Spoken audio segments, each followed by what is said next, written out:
자, 오늘 아침 주요 뉴스 키워드와 함께 자세히 분석해보는 시간입니다. 오늘도 역시 김대호 박사 나오셨습니다. 박사님 어서 오십시오. 네, 반갑습니다.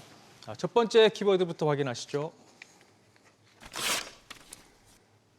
중국의 보복, 미국의 반도체 수출 통제에 맞서서 중국 정부가 미국산 반도체 퇴출 수순에 들어갔습니다. 이 소식에 간밤 인텔, 또 AMD 등 주요 반도체 기업들 주가가 떨어졌는데요. 질문을 좀 바꿔서 얘기하면 중국 기업들, 중국 정부는 미국산 반도체가 없어도 된다, 이렇게 자신감을 나타냈다고 봐도 되는 건가요? 네, 굉장히 중요한 포인트를 지적을 해 주셨는데요. 얼핏 보면 지금 미국의 중국에 대한 반도체 공격에 중국이 미국을 향해서 보복을 나섰다라는 것이 액면상의 현재 대립 양상입니다. 네. 그런데 그러면 그동안에는 왜 중국이 미국에 대해서 보복을 하지 못했을까? 지금 미국이 중국에 대해서 보복을 하기 시작한 것은 트럼프 대통령 때로 거슬러 올라가서 화웨이 때리기, 또 양즈 컴퓨터 때리기, SMIC 때리기 여러 개를 지금 공격을 했습니다. 네. 그런데 비교적 조용하게 있었거든요. 그런데 이번에 파이낸셜 타임즈의 보도를 통해서 알려진 바로는 지난해 12월부터 중국도 미국의 인텔, 또 AMD, 그리고 마이크로소프트 제품을 중국 정부기관은 쓰지 못하도록 하는 명령을 이미 내렸다라는 사실이 이번에 확인이 된 것이거든요. 네. 그런데 이것은 그동안에는 미국이 반도체를 수출하지 않으면 중국이 사용할 수 없었고 중국이 반도체 기술을 더 이상 발전시킬 수 없었기 때문에 일방적으로 중국이 당해 오기만 했습니다. 그런데 이번 조처는 중국 입장에서는 굉장한 어떤 자신감의 표현, 이제 미국산 반도체 없어도 된다. 인텔, AMD 것 들어오지 말라. 우리도 자립 기반을 만들었으니까 미국을 향해서 보복을 하는, 물론 아직도 첨단 반도체 제품에 관해서는 미국이 압도적인 우위를 갖고 있고 중국 입장에서는 그러한 첨단 반도체가 없으면 반도체 산업을 이어나갈 수 없는 그런 한계가 있습니다만은 네. 대부분의 범용 또는 그냥 일반 고급 정도의 반도체는 우리도 규제할 수 있다는 것을 선언한 그런 면에서 단순히 이번 조처는 미중의 반도체 전쟁 또는 중국의 보복 차원을 넘어서 이제 중국이 큰 소리 치면서 우리도 어떤 미국 기업을 향해서 실질적인 타격을 줄 수 있다라는 것을 보여주는 하나의 강력한 신호거든요. 네. 그동안에 중국이 참 많이 컸다. 중국이 화웨이 또는 SMIC 양저 컴퓨터를 통해서 웬만한 것은 자립했다는 것을 보여주는 하나의 선언이기도 합니다. 이 파장이 과연 어디까지 확산될지 세계가 지금 주목을 하고 있는데요.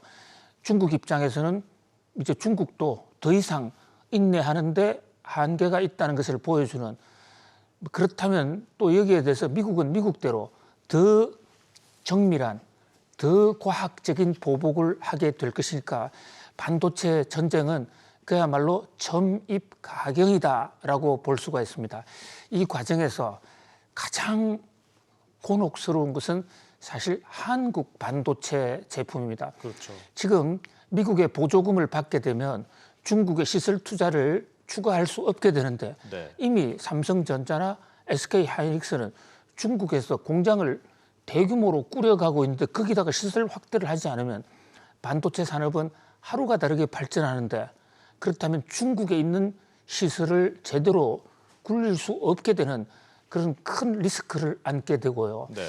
또 하나 중국 입장에서는 미국으로부터 가져오지 못하는 상당수의 제품을 중국에 와 있는 한국 업체로부터 조달하려 할 것이고, 바로 이 대목에서 미국은 한국 반도체 회사를 향해서 중국에 어떤 협조도 하지 마라, 심지어 중고 반도체 장비도 수출하지 못하게 하는 이런 식의 강도 높은 협조를 명분으로 한 중국에 대한 압박 동참을 요구하고 나올 것이거든요.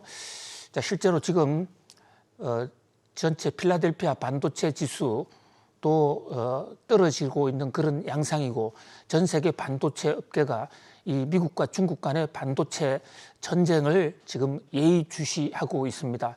자, 이 와중에서 과연 기술은 미국에 또 시장은 생산과 시장은 중국에 의존해온 그동안의 한국 반도체 회사들로서는 과연 어떻게 이 파고를 넘쳐가야 될 것인지 네. 그야말로 첩첩산중이다라고 볼 수 있겠습니다. 네. 기술 격차 측면에서 봤을 때 우리 기업들과 중국 기업들의 어떤 그 초격차가 계속 좁혀지고 있는 상황이잖아요. 얼마나 긴장을 해야 되는 상황으로 봐야 될까요? 그렇습니다. 기술 격차도 좁혀지고 있지만 이제 근본적으로는 우리가 미국의 장비나 미국 동맹군의 장비 또는 디자인을 갖지 않고서는 계속해서 확대 생산, 발전을 해 나갈 수 없다라는 그런 점에서 또 그리고 중국에 진출해 있는 회사의 추가 발전, 그 기술 격차를 더 늘려가기 위한 발전을 하려면 생산 시설을 더 확대해 나가야 되는데 미국이 이 대목에 대해서 아주 공격적으로 특히 보조금을 주는 조건으로 10년간 10% 이상 증설하지 못한다. 네. 10년 10%면 뭐 거의 어떤 이 수리 보완 수준 이외의 신규 투자는 하지 말라는 얘기인데 그렇기 때문에 중국에 이미 진출해 있는 삼성전자와 SK 하이닉스의 시설 확대 재투자는 상당히 어렵게 된다. 이것은 미중 무역 갈등의 1차적인 피해가 우리 업체가 될 가능성이 상당히 높습니다. 그렇군요. 자, 고민이 깊어지는 상황입니다. 계속해서 다음 뉴스 키워드 보시죠. DMA 칼바람. 자, 유럽연합의 디지털 시장법 DMA가 시행에 들어가면서 애플 또 메타 그다음에 구글의 모회사 알파벳을 정조준하고 있습니다. 이들 세 개 기업이 지금 첫 조사 대상으로 지목이 됐는데요. 빅테크 기업들한테 겨울이 오는 건가요? 이거 어떻게 봐야 되는 겁니까?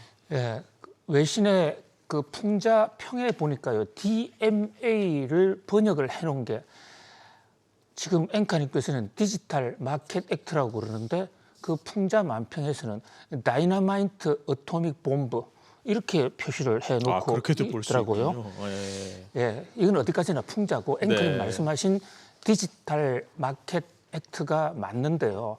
그만큼 다이너마이트 핵폭탄 정도로 적어도 빅테크에게는 상당히 공포의 법이라고 볼 수가 있습니다. 이 DMA라는 것은 유럽연합이 그동안 수년에 걸쳐서 애플과 구글, 알파벳, 메타 이런 어떤 빅테크 회사들의 갑질을 때려잡기 위해서 유럽의 의견을 모으고 법적 검토를 해와서 시행한 지 지금 18일밖에 안 됐거든요. 네. 보통 시행한 지 한 18일 정도 되면 연구를 해서 한 6개월 정도 될 때 1차 타격에 나가는 게 일반적인데 18일 만에 바로 조사에 착수한다고 발표했습니다. 구체적으로 보면요. 애플은 지금 이 iOS 시스템 기본 설정을 해놓고 있는데 그게 아이폰에 들어가면 그것을 쉽게 할 수 있느냐. 그것을 쉽게 고객이 할 수 없다면 이것은 갑질이다. 네. 이렇게 보고요. 그다음에 구글 알파벳은 쇼핑, 항공, 속박 독점, 이 프로그램을 위한 독점입니다. 그다음에 메타 같은 경우는 지금 인스타그램도 있고 또 페이스북도 있는데 이런 여러 가지 개인 데이터를 결합해서 교차 사용하는 거 이건 개인정보법 위반이다. 근데 이게 근본적으로는 빅테크 회사들이 이렇게 커지면서 자신들의 여러 가지 기능 또 확장돼 있는 능력을 기반으로 다른 신규 가입자를 막는 어떤 시장 차별 이것을 유럽이 때린다는 그런 측면인데요. 유럽 회사들 입장에서는 사실 그동안에 이 미국의 빅테크 업체들에게 눌려서 중소 스타트업들이라든지 산업의 생태계가 완전히 지금 마비된 상태거든요. 네. 그런 측면에서 이번 DMA법, 이 디지털 마켓법에 유럽의 IT 산업의 생사를 걸고 있습니다. 그런 만큼 지금 전면전이 예상되고 있는데요. 또 규제를 하면 미국도 가만히 있지 않겠죠. 지금 한쪽으로는 미국과 중국의 반도체 전쟁이 일어나고 있다면 지금 미국과 유럽 간에는 반도체가 아닌 반도체를 이용한 IT 기술 사용권을 둘러싼 전쟁이 일어나고 있다. 네. 이 또한 우리에게도 완전히 무태풍 지역은 아니다 해서 예의주시해야 될 또 하나의 어떤 반도체 격전장이라고 볼 수가 있겠습니다. 그렇군요. 자, 다음 뉴스 키워드 보시죠. 타도 엔비디아. 자, AI 산업계에서는 또 엔비디아를 잡기 위한 다른 기업들의 움직임이 지금 활발하게 펼쳐지고 있습니다. 워낙 잘 나가다 보니까 이걸 지금 반 엔비디아 동맹들이 지금 구축이 되고 있는데요. 이번에는 인텔, 퀄컴, 구글이 오픈 소스 소프트웨어를 만든다고 하는데 이게 뭐고 또 그 파장은 얼마나 클까요? 네, 지금 AI 인공지능 하면 뭐 대부분은 엔비디아를 떠올리실 거예요. 근데 사실상 엔비디아가 인공지능과 애초부터 직접적인 관련이 없었더랬습니다. 네. 엔비디아는 그냥 게임용 그 반도체를 만드는 뭐 덧보잡 회사였더랬어요. 그랬죠. 그런데 제프리 힌턴 이 토론토 대학 교수가 엔비디아의 GPU를 가지고 인공지능에 활용을 해보니까 이 병렬형 연결이 굉장히 속도가 빠르더라 해서 인공지능에 독점적으로 반도체를 공급하다 보니까 엔비디아가 마치 AI의 대명사처럼 이렇게 지금은 알려졌고 지금 잘 나가고 있습니다. 네. 그런데 엔비디아가 만드는 GPU 이게 기술이 그렇게 높은 게 아니에요. 사실 엔비디아는 GPU를 독자적으로 개발한 것도 아니고 AMD가 만들던 것을 가져와서 조금 확장해 놓은 정도인데 이 엔비디아가 이제 GPU로 돈을 버니까 AMD도 우리도 만들겠다 해서 뛰쳐나오고 그리고 대다수 기업들이 지금 GPU를 만들 수 있어요. 네. 그런데도 불구하고 엔비디아의 독점 체제가 유지되는 것은 다름 아닌 하드웨어가 아닙니다. 소프트웨어. 그 쿠다라는 소프트웨어 프로그램이 있는데요. 이 소프트웨어 프로그램이 GPU에 장착이 돼 있어서 쿠다라는 플랫폼 속에서 정보가 교환이 되고 또 GPU의 여러 가지 기능이 호환이 된단 말입니다.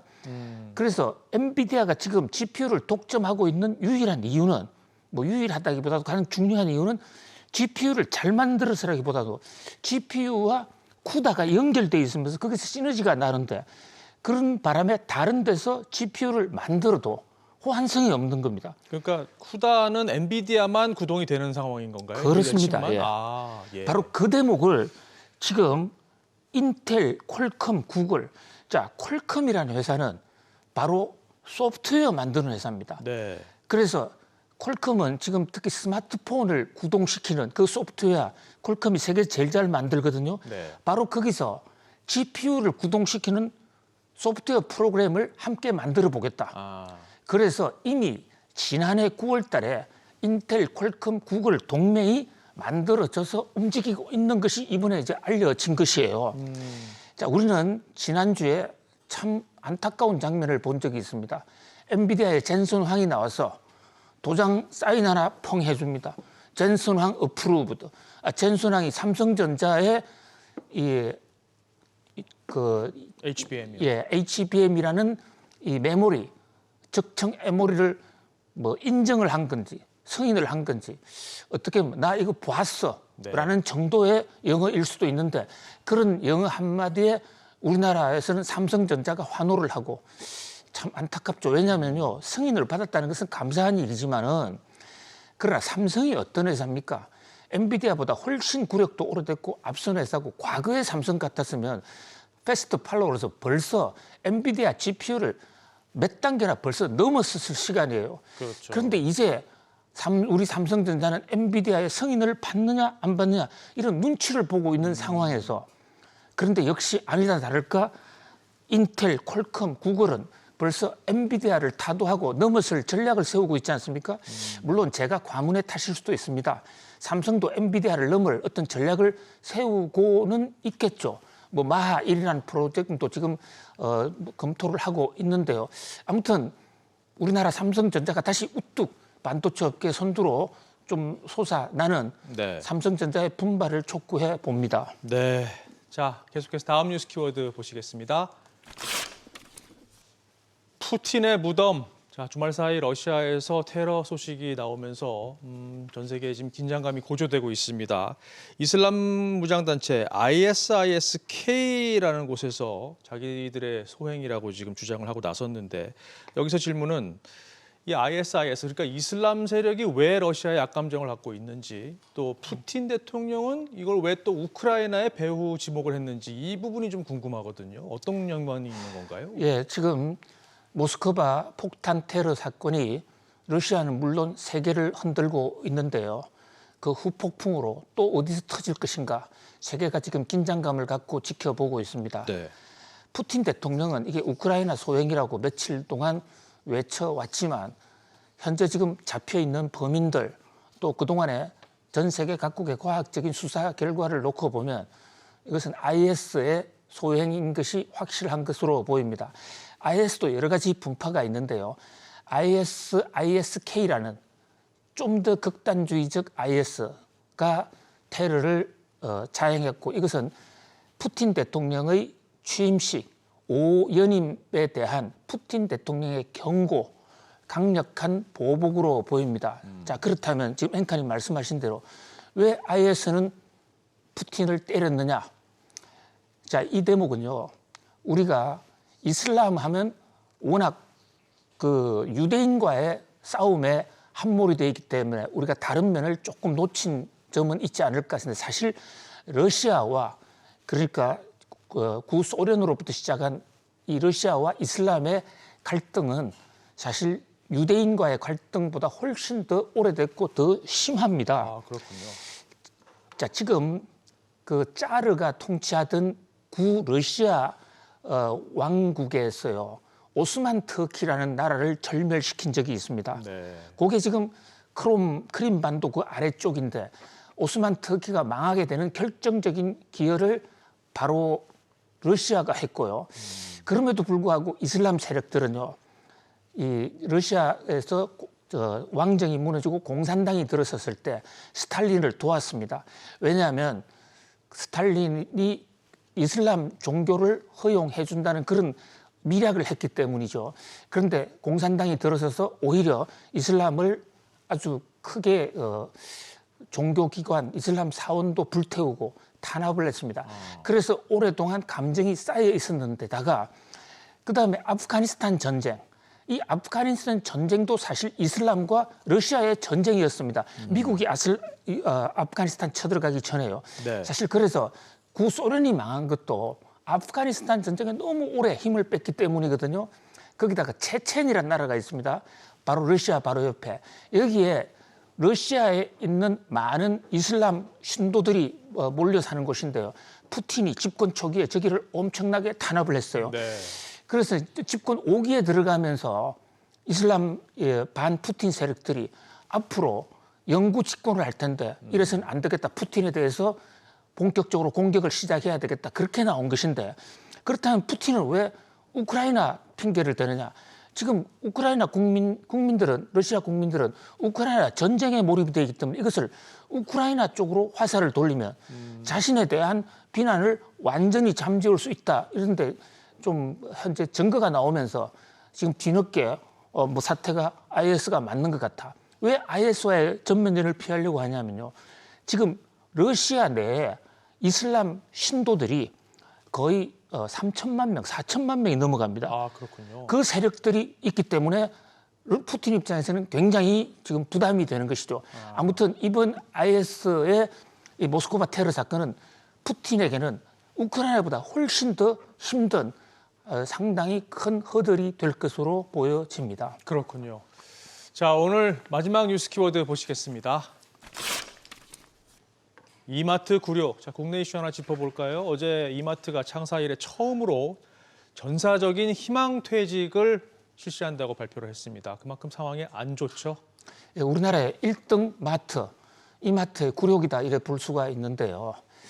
참 안타까운 일입니다. 유통을 뺏기면 사실 제조업도 뺏길 위험이 굉장히 높아집니다. 네. 이마트의 부진은 뭐 기본적으로 IT 산업의 공습에 기존 마트들이 흔들리는 그런 측면도 있습니다만은 정용진 부회장이 그동안에 경영 실험을 한다고 그러면서 마이너스의 손이라는 말이 나올 정도로 경영 실패를 한 것도 한 요인이 될 것으로 보이고요. 네. 이마트가 모델로 삼았던 월마트의 경우에는 이 IT를 이용한 그 어떤 경영 보강으로 아마존과 거의 지금 대등한 다시 부활을 하고 있는 모습인데 이마트는 휘청이고 있습니다. 네. 그리고 이제 정용진 부회장이 회장이 되면서 경영 쇄신을 한다고 그러는데 자, 지금 문제의 포인트는 사람의 문제가 아니라 어떻게 하면 이커머스에서의 어떤 부활이냐라는 점일 텐데 사람부터 먼저 자른다. 좀 안타까운 일이 아닐 수 없습니다. 네. 자, 이마트의 변신 좀 지켜봐야 되겠습니다. 오늘 짚어본 뉴스 키워드 다시 한번 보실까요? 중국의 보복, DMA 칼바람, 타도 엔비디아, 푸틴의 무덤, 그리고 이마트 굴욕까지 짚어봤습니다. 박사님 오늘도 잘 들었습니다. 고맙습니다. 감사합니다.